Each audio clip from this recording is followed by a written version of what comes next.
Let's get talking taboo.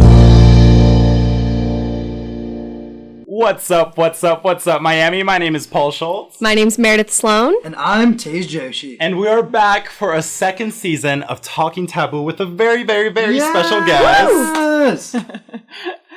Osamudia James. Osamudia James is a professor here at the University of Miami, and she teaches Race, Class, and Power. It's a Black Lives Matter course. Yes. So give us a little rundown of what exactly you do in that course. It's a university-wide course, and so we bring faculty in from across the university to talk about different topics that are relevant to the Black Lives Matter movement. The goal of the course is to understand what the movement means, but to also understand what are the factors that animate a movement like Black Lives Matter. Why would we need that kind of movement? That's what the course seeks to help students understand. So I know something very controversial that's always associated to Black Lives Matter is the fact that sometimes there are specific minorities within the group that commit hate crimes or might set things on fire or become a little violent in expressing their views. So what do you have to say to people who kind of like use those small instances to define the whole group?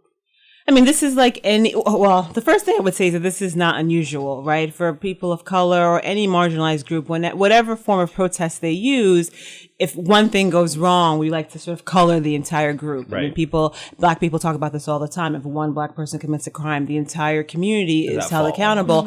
Whereas when whites commit crimes, it's just that white person, right? A lone wolf as a domestic terrorist, right? And so, one, it's a common experience. But two, I would say this painting the entire movement based on the actions of one person who might go astray is based on a fundamental misunderstanding of what the organization is or does, right? It's a loose network of connected organizations. They're member driven. They're all locally headed. And each chapter does particular work and has particular goals for their city. And they operate under a general umbrella of Black Lives Matter, but leadership at the top, to the extent that there is formal leadership, does not endorse the conduct of every single chapter across the country. Right. And are chapters usually taken on by leaders? How is that decided? Like, is there a hierarchy to it? That's a good question. So I'm intimate with what the power structures are in each chapter. They're sort of locally developed. People come together and say, we'd like to do a chapter. They register with sort of the larger umbrella organization and then decide what the goals are for that community. I know that they're in contact with larger umbrella organization, but they really do run independently. They have different goals. And Black Lives Matter actually released a report celebrating, I think, the 4th anniversary of the movement. And in that report, there's a great detailing of what specific chapters around the country have done, and they're not all the same thing. In the perspective of Black Lives Matter, is it important, do you think, just to Black people as an oppressed group, or do you think racism affects a lot of other minority groups, and how can those groups follow what Black Lives Matter has done? Absolutely. So the Black Lives Matter movement, they have several principles that they sort of put out. And one principle is that starting with a desire for freedom for Black people, that's a prerequisite to wanting freedom for other people, right? You can't want other people to be free if you don't believe that you should also be free. Right. And so in that sense, they're definitely taking, and that overlaps with this idea that you sort of look to the bottom. Who are the people who are dealing with the most? If you liberate those people, you liberate us all. And so they've moved under that idea that if we focus on liberation for Black people, we will necessarily liberate other people. And they've also had a very intersectional focus for the movement. They want women to be in leadership. They are transgender affirming. They are affirming of queer identities. They think that whether you have a disability or you're low income, all of those people deserve freedom, that Black people encompass all of those groups. And that if we focus on that more intersectional, coordinated response, then all of us will be more liberated on the other side. I think a common misconception with the Black Lives Matter movement is that people don't realize who started this movement. It was started by 3 women, 2 of which who identify as queer. Do you have anything to say about how having queer women as the leaders of this movement has really impacted that minority group, such a minority being both a Black woman and a queer Black woman? Absolutely. They take as their starting point intersectionality and think about how this different, and this is the tradition of Audre Lorde, right, who sort of brought her entire self to a movement and said, I can't fight for Black liberation and not think about what it means to be a woman, what it means to be a queer woman. And so that has been their starting point. Absolutely. And it, it's it's different from earlier iterations of liberation movements. We look at the civil rights movement, and that was primarily headed by men, even though there were female leaders in that movement, and a lot of women were doing sort of the work in the background to facilitate that. And even if you're not on the front lines or at the office, if you're home taking care of people's families so that they can step out and do the marching, you're also part of that movement. And so they sort of take it as their starting point, that we want to bring these people to the front, that they're going to force us to reckon with issues that we prefer not to reckon with. And I think that has led to really productive conversations, not just within the Black community, but within all communities that are looking to bring about some sort of equality. That's what I mean specifically. When you look at other, like, oppressed groups like LGBT or, Hispanic Americans or even Asian Americans, do you see like specific things like within the Black Lives Matter movement that they can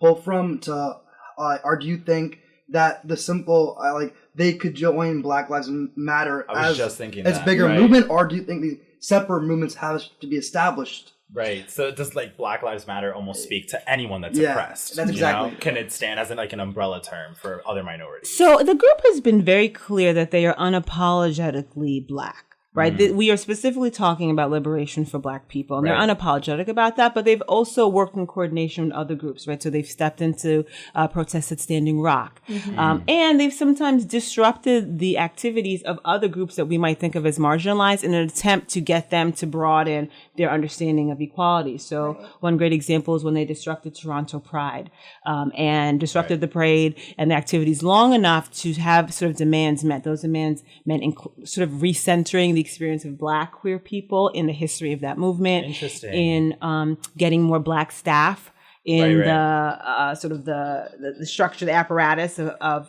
Toronto Pride. Exactly. They wanted less police officer presence at the parades, and they wanted Toronto Pride to support Black events in the city, right? And so there's a way in which it's absolutely come join. Let's do this work together. You can help us. We can help you, right? They've made some chapters have made statements about what's going on in the Palestinian-Israeli conflict, right? And so they're stepping into other areas. They're asking people to join them, and they're also pushing other groups to think more broadly about what liberation means. Now, a question referring back to Toronto Pride that I've been wanting an answer to for a while. They made a new flag in which a Black stripe is added and a brown stripe as well. Yeah. Do you feel like that's a necessary step in order for more inclusion of the Black community to mix with the queer community?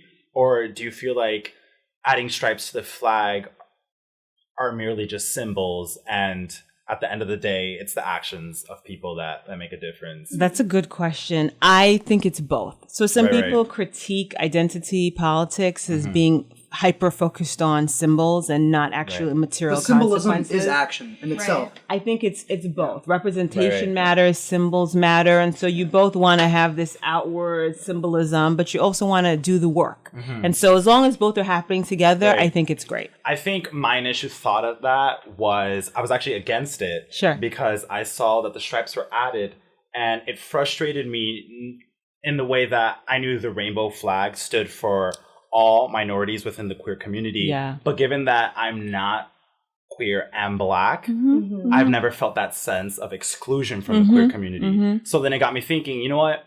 There isn't an issue in adding a brown or Black stripe, even if it isn't part of the typical rainbow, because at the end of the day, it's only good to have another group of people be included. Absolutely. Now, I think I'm sympathetic to the idea that, I mean, you could say, hey, keep the flag the way it is, right? Because it's a sort of an iconic message. Right. We know what that flag represents. And in your actions, bring in more people. I think that's a legitimate request. But I think I love that you're thinking, well, maybe I don't know what it feels like to have been excluded. So maybe for other communities, this is an important symbol of inclusion. And let's see where it goes. Why not, right? Absolutely. So an important question we want to talk about is, what is racism? Meredith, Tage, and I are ready to be enlightened. We are ready to be woke. Let's do it. So Let's get woke, folks. Please tell us what racism is. Tell the world what is racism. So racism is actually a symptom of white supremacy.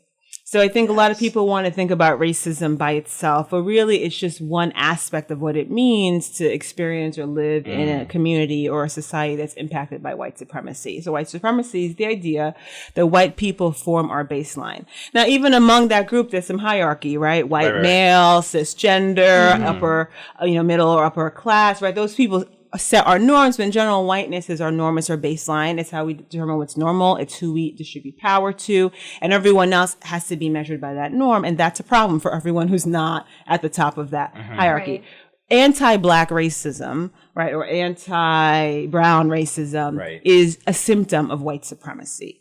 It is a separate phenomenon. It's socially constructed. It's a series of attitudes, cultural beliefs, and practices, and then systems that work to keep one group marginalized on the outside, without power, disenfranchised, right? But it's part of a larger architecture. So if I'm understanding you here, it's that racism in our context in American society is that it's it's like a one-way street. It's white people. Yes. Yeah. You're going somewhere with this. I like it. It's that white people, or not white people in general, but white supremacy, are even like a white privilege that lends itself to putting others down. That is what we derive our definition of racism from. It can't be that, like, say one non-white group is oppressing another non-white group. That wouldn't be considered racism in our context of American society. So I don't think that's exactly right. Okay. So Here we go. What? Serve that dinner. So now I'm going to show my age. When I was in high school, Real World was a phenomenon, a cultural phenomenon. There was that moment between Kevin and, I forget her name, the white ballerina in the house. But Kevin was a Black male, and there was another. Wait, so this was a TV show? Yeah, Real World. Real World. TV. Oh, I thought you were talking about the Real World out there. Seven strangers picked to live in the house, watch right? it. Back when, and so there was this moment where Kevin, I forget her name, they're fighting over what's racist, and he keeps saying to her, racism is race plus power, right? I can't be racist because I don't have power as a Black person. And I think there's definitely truth to that. But to the extent that we're living, if we say we're living in a white supremacist environment where white people are favored, then all of us can be complicit in that system. But there's definitely a hierarchy within race in America also, right? Like, you'd put, like, I think at least from the context of, like, those who are privileged and, like, the way they oppress people, right? So I think, like you're saying, people, you can't, even that phrase, you can't be racist without, unless you have, and if power. you have, power is important. So, like, there's people in the middle of that can still be racist then, right? Right. We can all engage in anti-something sort of behavior, right? Okay. Whether we have power to, Yeah. yes, but whether we have power to put that into practice is a different question. And we do have to be careful. Prejudice and racism are different. Okay. Right? White people can Differentiate experience. them. We got this. Yeah, we need So, to. Go Oxford on racism us. is about systems, right? And so if we look at education, healthcare, criminal justice system, wealth in the United States, across all of those systems in the United States, we see that some people are privileged, white people, and people who are not white don't have the same amount of privilege, or sometimes sort of completely shut out of that system. That's different from an individual person sometimes experiencing some sort of negative behavior based on their race. Those are two different things. And so if I could sort of take a little bit of time, I always give my students this hypo. A white man runs into a hospital, and he has his white son in his arms, and he says, "Please help me, my son is hurt." And he says, "But wait, I don't want any Black nurses or doctors working on my child." Right. That's a different context. And we could think, we all know the story why he might think that. That has to do with inferiority, improper training, people are not as smart. If we flip it, right, a Black man walks in with his child's injured, he says, "I need help," but wait, no white nurses or doctors can help.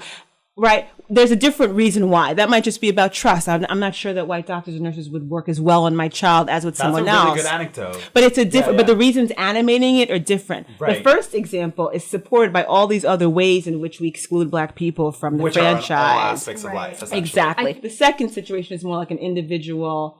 You were white. I assume something about you. That is hurtful, right? But it doesn't necessarily affect And that's population. prejudice Yes. because it's not the system, it's Yes. not racism, it's prejudice. Exactly. So prejudice hurts feelings. Racism destroys lives. Oh, That's I different. think we got our answer. So, go ahead, Mary. I think what's really misunderstood, especially in the US, is that I think people think, oh, there's this thing called reverse racism. Oh, He yes. did Bring this that to up. me. Yes. Black man said this. I don't Yes. want white doctors, whatever. Yes. But I think a really good example, so Rihanna, everyone knows her. She's a Yes. famous singer. She's from Barbados. And she expressed a story to the newspaper once that she's a lighter skinned person Sure. in Barbados.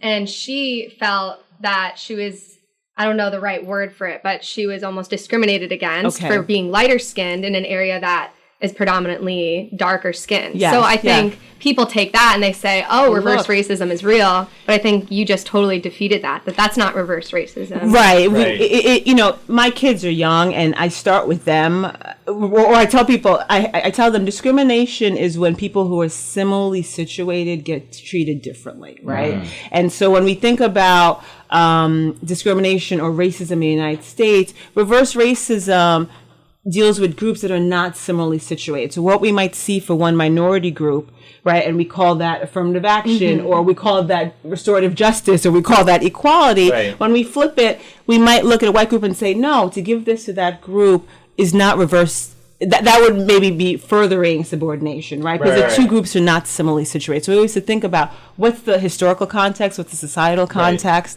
Something you mentioned was the sense of power. So say you have a white person that's being racist to someone who's black, but say you have a Hispanic person who's lighter than a black person. Would you say they could be racist in essence to a black person because they might have some privileges that a black person doesn't?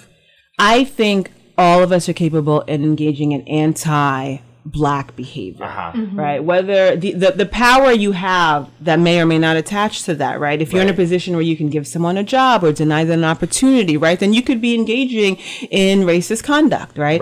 If you live in a neighborhood that you know is excluding people of color and you are a person of color and you sort of slipped in there, but now you're sort of towing the line and making sure no one else can come, I would say you're engaging in some sort of racist behavior, right? So you're part of a larger apparatus. So I think it's possible to engage in these anti-blank sorts of behaviors, even when you are yourself a minority group. That's different from thinking about a larger system of racism. Can you be like racist or prejudiced to someone within your own minority group? So say I had a position of power and I'm Indian American and there's another, and like you said, like I got into some group that gave me privilege, but now I'm saying I'm like not helping other Indian Americans get that privilege, and I'm saying, oh, I don't want them because They're Indian. the Indian American. I'll take a white person. Is that racism or prejudice or just wrong? Like, I might say all three. So when I talk about racism with students or even with my children, I do talk about systems, right?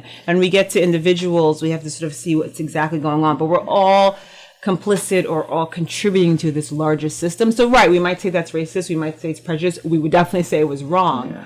But we do have to be careful about what we label as racist, especially when we're talking about larger societal policies, housing policy, admissions policies, thinking about what is and isn't racist. Well, then should important. we go out of, like each individual person go out of our way to help those who are in similar class and other intersectional groups to us, or do we not have to? I don't think it's so much like going out of our way to help, but rather realizing, like you said, that we can all conduct racist behavior. But I think at the end of the day, what stumps people is knowing that like a minority can bash on a white person, and so people want to say it's racism. But I feel like where people are going wrong is like, even though that behavior in itself is discriminatory, is wrong, racism may not be the word to define that. That's correct? Right. That's right. Absolutely. These things require nuance, and that's part of the problem with our conversations about race in the United States. We lack a national vocabulary for this. People are not required to take courses that give them language and concepts. Courses like yours. Absolutely. Here at the University of Exactly. And so we do have to talk about it with some nuance, and we do have to look to people who have some expertise to help us understand what's going on. Absolutely. So you're saying these systems that are involved with racism, would you compare those systems to the categories that define discrimination, such as race, age, sex? Would you say they're very similar? Where's the line? So I would say we definitely have plenty of isms, right? Or heterosexism, sexism, a focus on heteronormativity, racism, classism. And anytime you get the ism, you are talking about a system. A lot of them do overlap. Right. In the United States, classism enables racism and vice versa, right? They work together. And you see in a lot of places it's because, so we have anti-Black racism, but the reason why municipalities, for example, are able to act on that racism is because their populations are poor, right? And they don't have a lot of defenses, right? So those two work together to mutually reinforce each other. But they do have differences. They operate in different ways. Because if you think about race and gender, for example, right, gender is constructed differently than race is, right? Race, gender has both a biological basis and a social construction basis, whereas race is completely socially constructed. And so they can operate differently. So do you think people have the choice to decide their race? Ooh, actually, this is the Rachel goes off. We'll take a break, and we will come back to the discussion. If you guys have any questions, problems, concerns, feel free to text or call us at 786-309-8861. Once again, we are with Professor James, author of two recent works. The first one being... The most recent one was Valuing Identity. It was published in the Minnesota Law Review. And the one before that was titled White Like Me. And it was about the impact of diversity, that rhetoric, on white identity formation. So if you want to feel like Professor James, read her works because they are her thoughts. We will be right back.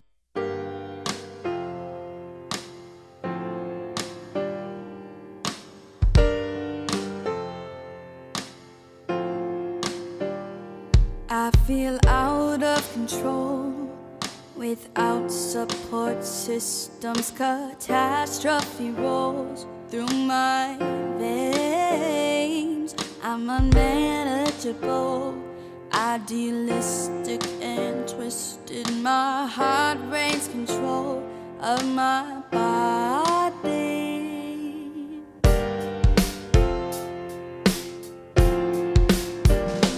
Can't help but be closed off.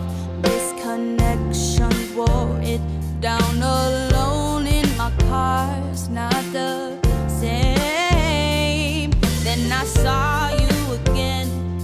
Now I'm stuck in my head, I cannot win. 'Cause we lost the will. Love is never that easy. What if I gave all my love away?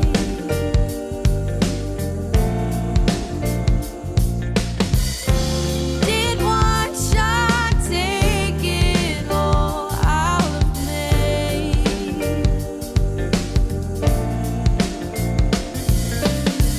Disconnected, alone, who will be my home when the sky turns gray? What if I gave all my love away?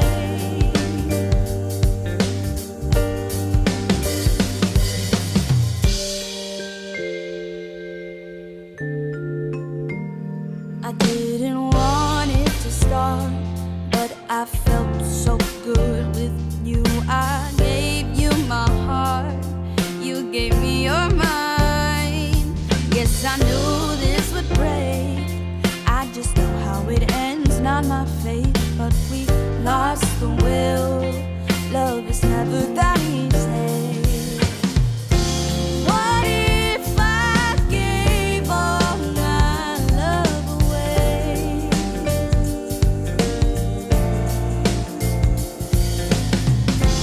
Did one shot take it all out of me?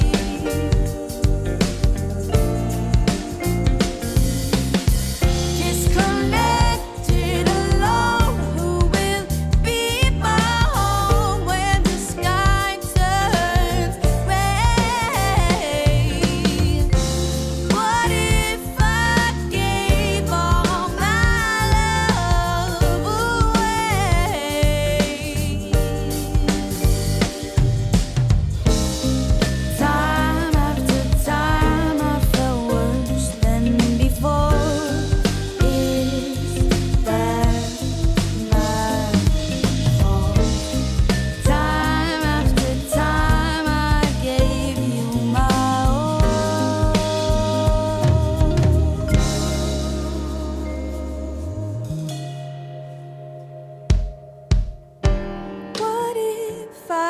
gave all of my love. Gave all my love. Gave it up. Did one shot take it all?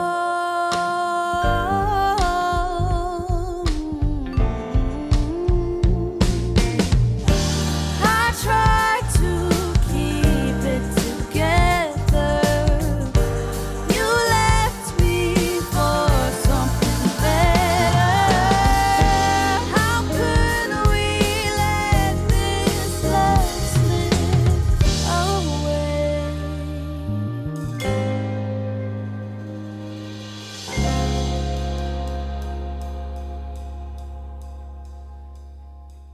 We had just ended off with a really big question that we're excited to jump into. So I had asked our guest, do you think that you can choose your race? Yes. So, yes and no. Mostly no. But So I'm still very confused. yeah. So, race is a social construction. We have internal senses of what our racial identity are. I'm a black person. I'm a black man.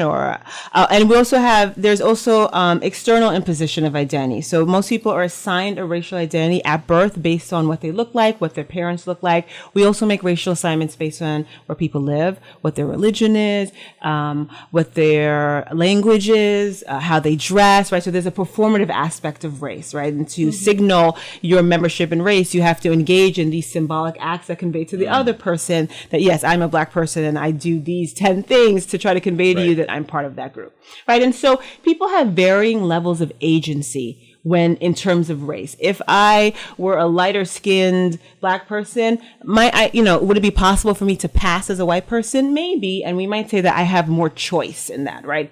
People listening can't see me, but I have dark skin. I'm not going to, no one's going to believe that I'm a white person. And so I don't have a lot of agency in that way.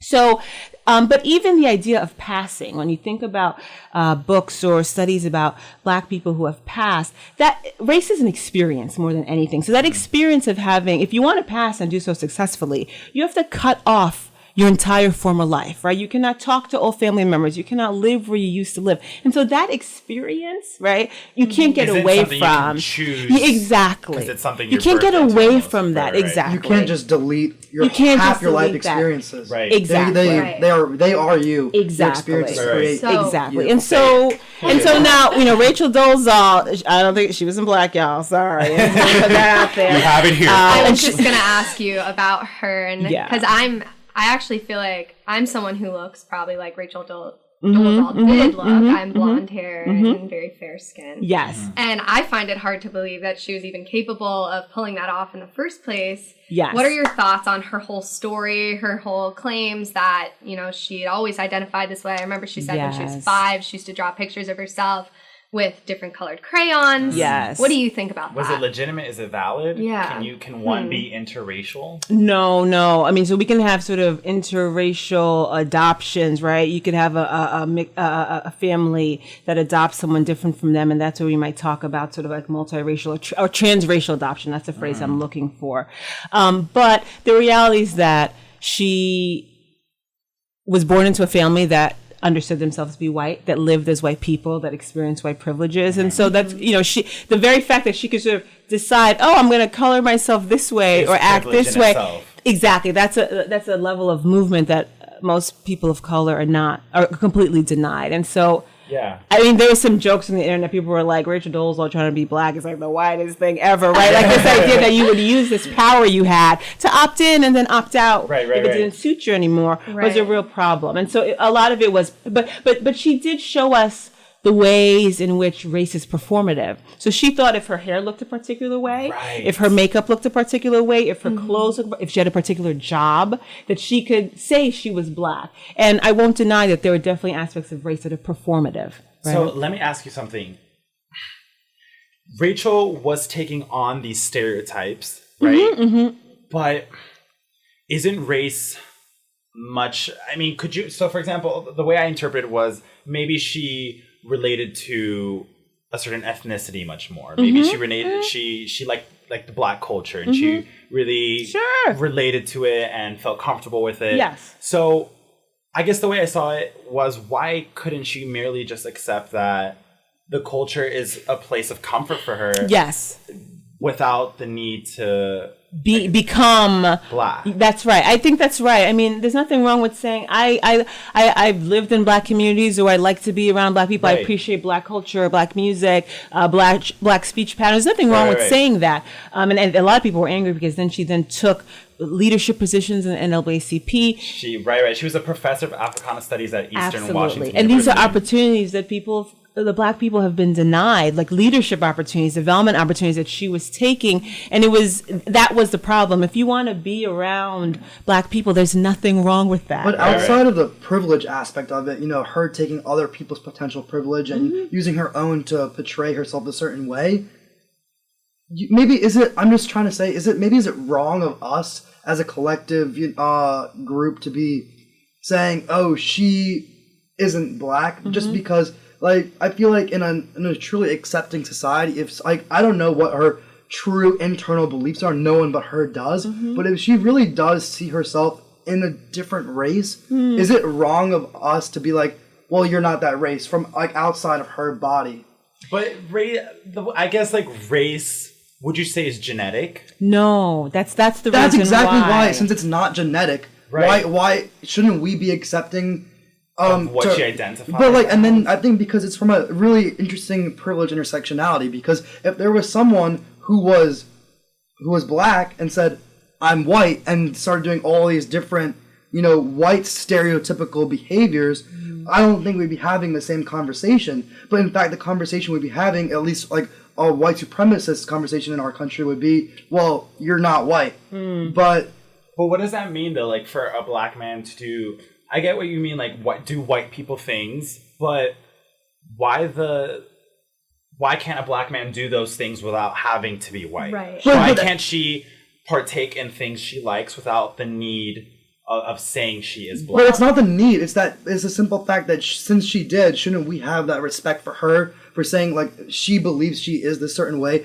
We should accept her as that. It's not that, like, maybe, like, if she didn't say, I am Black, but if she merely said, I, really like Black culture and I'm like to be around it and all that, and then she's saying, but the Black community wasn't accepting her just on those lines, but here she is saying, I am Black. So I think it's a little bit of a different nuance there. I think the problem with her narrative is that she's denying her previous white upbringing. And I think, that's super problematic, like you had mentioned, because she's failing to acknowledge her privilege. Because I think having, the ability to become Black, however she chose to do so with her hair and with her skin and everything, I think it doesn't go both ways. So I think it would have been we would have been having a different conversation if maybe she acknowledged the fact that, I wasn't always this way, but this is how I now personally choose to identify. I think she's kind of backtracking and saying, oh, when I was 5, I felt this and that, and no one can know that for sure. Yes. So I guess my question is, since you brought it up, Tej, my heart is opening up a little, and maybe it shouldn't. You can direct that, Professor James. But if someone feels Black, wouldn't that mean that they would have had to start as a Black person from day one in order to truly understand what it means to be Black, to have Black parents, and to, like, live the full identity of a Black person, as opposed to just a couple aspects here and there? Yes, and so when you get to the margins, it does get more complicated. Around the time that the whole Dolezal thing blew up, there was a story about a white woman who had been, I think, adopted by a Black family way back in, it must have been like the 1940s or 50s. And she grew up her entire life thinking that she was Black, and then discovered later that she had actually been adopted from a white family, but understood herself to be Black. And to the extent that race is a construction and an experience, I remember reading that article and thinking, well, you got that. Right? From day one, this is how you've understood your life. This is the people you've been with. These are the experiences you have had. And we race people Black, and she had been raced Black, in fact. Right? People understood her as Black, and all these experiences went with it. She didn't sort of elect into that.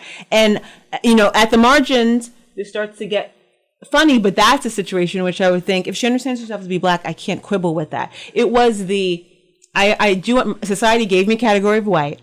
That's how I grew up. I got experiences that went with that. I got privileges that went with that. I got power dynamics that went with that. And then I decided, I'd like to do this other thing.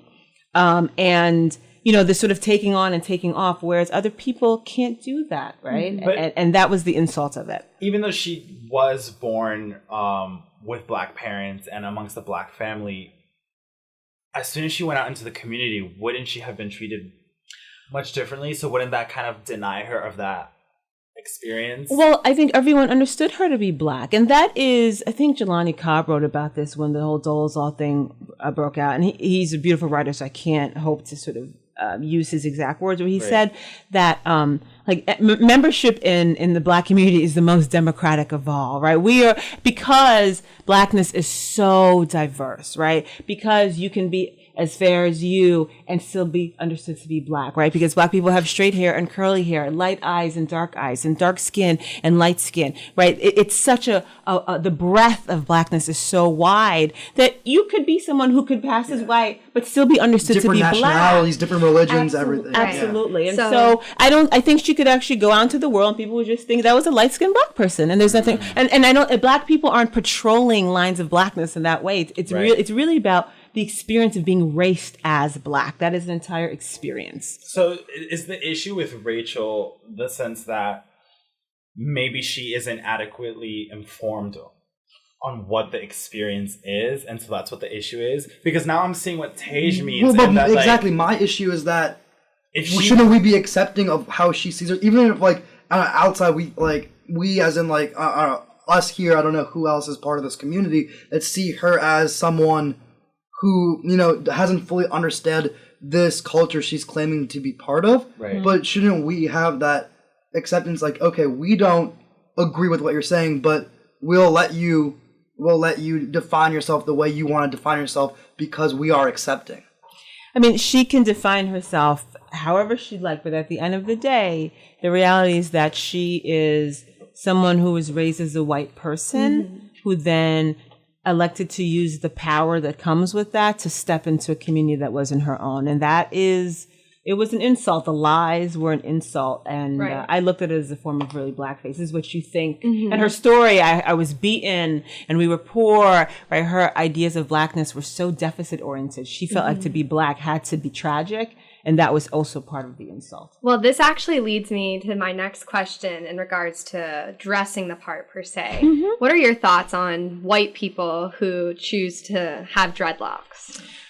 So, look, people can wear their hair however they like, I think. But the issue with that is this term cultural appropriation that we've been talking about, right? And so it's the idea that you take some sort of behavior or cultural pattern of a group that doesn't have a lot of power and is often punished for engaging in that behavior, and you wear it or don it or engage in it yourself, and you are lauded for it. You're seen as cool. You're seen as edgy, and that it's that slippage, right? One person choosing to be cool and edgy. Yes, and being rewarded for it, right? Some people can't wear dreadlocks to work. That's considered unprofessional, right? Black hair in this sort of state is unprofessional. But if white people wear it, it's like, oh, you're so edgy. And so that's one part of the problem. Another part of the problem is just engaging in patterns without understanding everything that goes with it. Well, I have a question about cultural appropriation in general, like pulling off that. So, maybe I'm not fully understanding what the exact definition of cultural appropriation is, and maybe there isn't one because everyone has different ones, but from what I've understood, it's simply taking a group that's not yours as culture and using that to benefit yourself or benefit your collective group without understanding the origin. Not understanding the origins, but the benefit piece of it is a big one. The benefit's a big part in a monetary way or just in a not necessarily monetary way. But my example is, say that there's like a Thai restaurant in the city. It's run by a group of Thai immigrants. It's doing pretty well, and it's traditional Thai food. But there's a white person living in America, really likes Thai food, goes and studies about Thai food, opens up their own Thai restaurant with American fusion mixed in. But is that cultural appropriation? And if it is that necessarily bad that he or she or whoever is making money off that restaurant? They've taken this person's or this entire group's culture. But so I feel like it has all the buzzwords of cultural appropriation, but yet I don't think it's wrong. I think this person should not be denied the ability, condemned for doing that. Yeah. Right. And also, one question backing that is, say this man does take Thai cuisine and incorporate it into like the American public.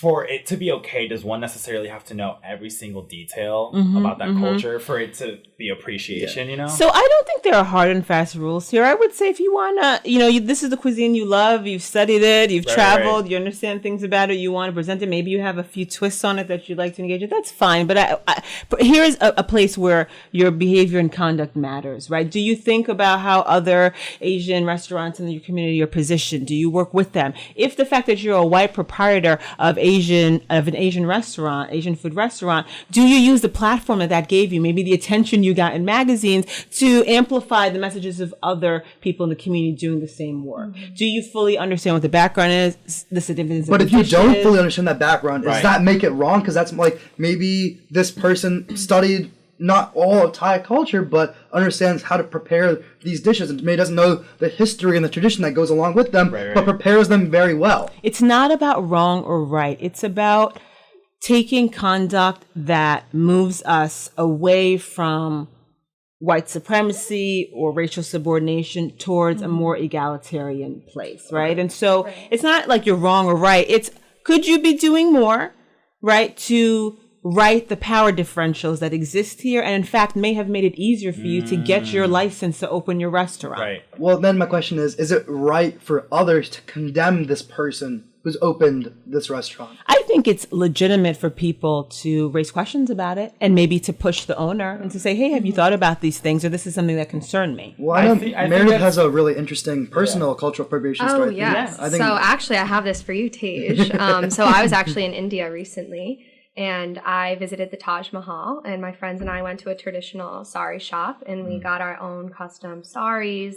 We were given jewelry, bindis, the whole custom attire. So Tej, as an Indian American, if you see pictures of me on Facebook in the sari, do you find that offensive? Do you find that me and my friends were, ignorant or just didn't really understand the true garb? Or did you think it was respectful and appropriate? Well, I actually remember the moment I saw that picture you posted on my Facebook feed. Oh, yeah, you blocked her, right? So well, knowing Meredith, and I know she's a very smart, cultured person, I thought she's definitely gone and, knows what she's doing when she puts something on, right? So I didn't have any offense to that, but I don't think I necessarily would have if someone else did it. I think because if you're coming to someone else's country, you're clearly not going to understand all the culture you're with. And I'm sure whatever you learned in those days you were there, you didn't learn all the culture. Even I don't know all the culture. Right. What I've learned from because I've lived in this country my whole life, but when I visited India or my family that's Indian, I've learned a decent amount, but I don't know everything, and I'm sure you didn't learn everything, but that doesn't mean you can't appreciate the culture even by because you don't know everything. Yeah, and I think and you're definitely not appropriating it because there's no monetary gain, but you have this cultural gain. So in some ways, I think it could be considered appropriation, but I don't think even if someone was to consider that cultural appropriation, it's wrong. It's not it would be wrong because how else do we share cultures or immerse ourselves in culture because correctly. What is individual culture around the world? Because I think in a truly globalist theory, we will eventually come to one singular culture global culture that has many other subgroups within it. But I think it's really important to immerse yourself in both an appreciative way and appropriative way, because that's how in the history of human society we've always come together sharing different cultures, and no one was like a traditional forks and spoons were from Western Europe. No one else in the world can use that because we're appropriate. It's an important sharing of information. Okay, I think cultural exchange is important. Yeah, and so what we ask, though, or what we should all be doing is trying to think about all exchanges have power differentials. Yeah. We want to exchange on equal power levels, right? And so it's something to think about, right? I agree. There's nothing wrong if you went and you were with a group and you put on the national dress, right? There's nothing wrong with that. But just thinking about what are the power dynamics behind that, and that shapes how you talk about it to your friends. That shapes how you might post it on social media. I was just about to say, I think the issue becomes that when you post about it, sometimes it's to gain recognition or like to flaunt that. Look, I'm a culturally diverse person, as opposed to truly knowing what it is that you're flaunting. Or I think another issue is when a white person does flaunt themselves in a bindi, that gains more popularity as opposed to an actual Indian person wearing it. Because it's seen as different and it's like, wow, you're away cool from for doing it, but an Indian person might is like, not. That's strange. Because it's not familiar territory. Different. Well, how did you feel, Meredith, personally, like during that whole process of like seeing the Taj Mahal, seeing all that culture there, and like and putting on all that garb, and then also how did you feel when sharing that on social media? Right. Were you careful? Like, did you feel I was or was it just like the because, same like as anything else? Right. So I actually, believe it or not, when I went to India, I felt like the minority. Having blonde hair, I very much stood out amongst people. People would often stare at me or point or offer or ask to get pictures with me. So that was definitely different. But interesting. I actually felt like I fit into the culture more by wearing that garb. Because I didn't feel that the type of American clothing I would want to wear in the 100-degree weather was appropriate. And I was very respectful of covering my knees, my shoulders, just being very appropriate. And I actually think I got a lot of respect from the people at the Taj Mahal who I interacted with because they were often complimenting me and saying that they loved the outfit I was wearing. So I was surprised, but I think I was more hesitant on how my friends were going to react when I posted it on social media. That's interesting because I feel like locals never have an issue with it because they see the culture being taken on by an outsider. But that's also really interesting. You have to look at a power dynamic again there because they might present themselves as not having any issue with it because they have that lower level of power and privilege that they need those tourism dollars to come and exactly, and they want you to promote that so more people come in. That's a really important power to check. Absolutely. Yeah, you always want to think about the power dynamics. Always. I think there's a huge difference between wearing a traditional garb to a religious or a holy site versus wearing it to a Halloween party or wearing it. Absolutely. So I think that's where I had to think about it in that realm of like the appropriateness, the environment, the people I'm with. Well, have you worn that garb since? I have not. I actually, it's in my home. Yeah. I don't plan on wearing it unless actually my cousin's having an Indian wedding next year, so I'll probably wear it for that. But that's the type of thing where I find you have to make rules with yourself on what's appropriate and what's not. Absolutely. Because I am not Indian. I'm not trying to be Indian, American. Right. Yes. I don't identify with that. It's worth compromising. Like some people say like, oh, so I can't just wear it. And it's like, no, that's just one thing you can't do. Right. There are a lot of other things you can do. Right. And there's styles, Indian styles, like the bangles, I think are gorgeous. There's certain small things you can take on and identify with as like a global citizen. But I don't think there's a line with where cultural. But it's also hard to define. And I think everyone's line is personal. And depending on their power level individually and what else other power levels they've interacted with. And I think it's definitely the biggest thing I'm going to take away from our little power hour here is that the power level between different groups or people interacting is the most important thing to look at in those interactions. Absolutely. So that's all the time we have for today. That was quick. Thank you so much, Professor James. Thank you for having me. Remember, text us at 786-309-8861 if you have any questions or concerns for the show. Thank you so much for being here. My name is Paul Schultz. Thank you. I'm Meredith Sloan. I'm Tej Joshi. And this is Talking Taboo. Thank you guys so much for tuning in.